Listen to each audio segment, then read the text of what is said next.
ਇਹ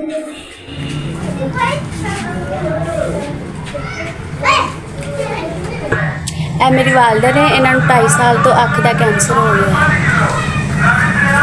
ਅਸੀਂ 6 ਭੈਣ ਭਰਾ ਆ ਜਿਹੜੇ ਬਾਕੀ ਸਾਰੇ ਆਪੋ ਆਪਣੇ ਘਰਾਂ ਵਾਲੇ ਨੇ, ਸਾਨੂੰ ਕੋਈ ਨਹੀਂ ਪੁੱਛਦਾ। ਮੈਂ ਮੰਮੀ ਦੀ ਦੇਖਭਾਲ ਕਰਦੀ।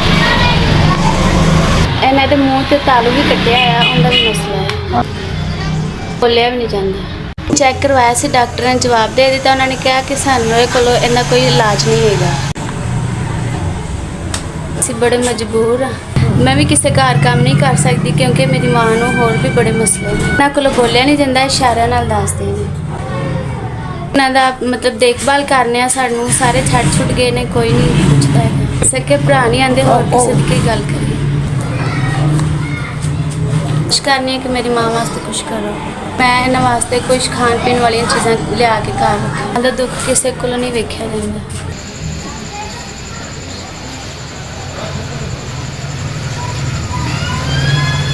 ਤੁਹਾਡੇ ਅਦਾਰੇ ਦੀ ਬੜੀ ਮਿਹਰਬਾਨੀ। ਮੇਰੀ ਅੰਮੀ ਵਾਸਤੇ 5000 ਦੀ ਮਦਦ ਕੀਤੀ। ਪੰਜ ਔਖਾ ਤੇ ਅੱਧਾ ਕਰ ਲਿਆ, 5000 ਸਾਡੇ ਤੱਕ ਪਹੁੰਚ ਗਏ।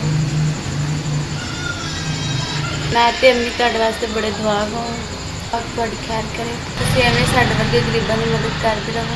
ਤੁਹਾਨੂੰ ਚੌਥੇ ਪਾਣ ਲਵੇ। ਆਪਣੀ ਅੰਮੀ ਵਾਸਤੇ ਚੀਜ਼ਾਂ ਲਿਆ ਕੇ ਘਰ ਰੱਖਣੀ। ਅਦਾਰੇ ਦਾ ਬਹੁਤ ਸ਼ੁਕਰ।